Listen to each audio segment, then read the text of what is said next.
পরিত্যক্ত ডোবানালা থেকে ময়লা আবর্জনা ও নর্দমা পরিষ্কার করে সমবায় ভিত্তিতে মাছ চাষ করে জীবিকার নতুন পথ খুঁজে পেয়েছেন রূপগঞ্জের ২০ তরুণ। শখের বশে করা মাছ চাষ থেকে বাণিজ্যিক চাষের দিকে ঝুঁকছেন তারা। তাদের দেখে অনুপ্রেরণা পাচ্ছেন হাজারো তরুণ। মাহবুব আলম প্রিয় রিপোর্ট জানাচ্ছেন শাশ্বতী সরকার।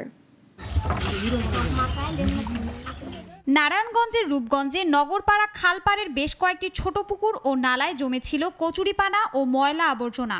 পরিত্যক্ত পড়েছিল জলাশয়গুলো।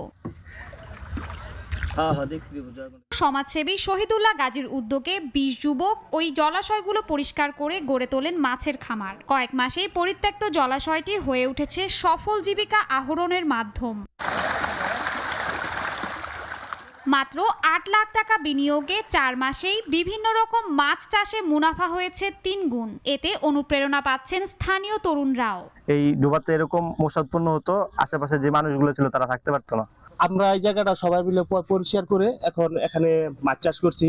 তারপর আমরা আলোচনা করে চিন্তা ভাবনা করলাম যে আমরা এখানে পরিষ্কার করে চেষ্টা করব আমরা ভাই ভাই মৎস্য খামার এটা চালু করার জন্য। উপজেলার ১০০০ যুবককে প্রশিক্ষণ দিয়ে বেকারত্ব দূরীকরণ প্রকল্পে মাছ চাষিদেরও যুক্ত করার কথা জানান উপজেলা নির্বাহী কর্মকর্তা।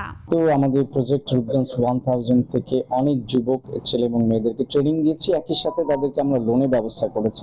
আমাদের পরিত্যক্ত যে ডোবা নালা পুকুর রয়েছে সেগুলো যদি কেউ স্বেচ্ছাশ্রম দিয়ে সেটিকে পরিষ্কার করে মৎস্য চাষ করে, আমরা অবশ্যই আমাদের উপজেলা প্রশাসনের যে লোনের ব্যবস্থা রয়েছে সেটি আমরা প্রায়োরিটি বেসিসে ঠিক করে আমরা তাদেরকে দিব। বেকারত্ব দূর করতে বাড়ির পাশের জলাশয়গুলো হতে পারে অর্থনৈতিক সচ্ছলতা অর্জনের চাবিকাঠি। এমন উদাহরণ গড়ে তুলেছেন কায়েতপাড়ার যুবকরা। শাশ্বতী সরকার, নাগরিক।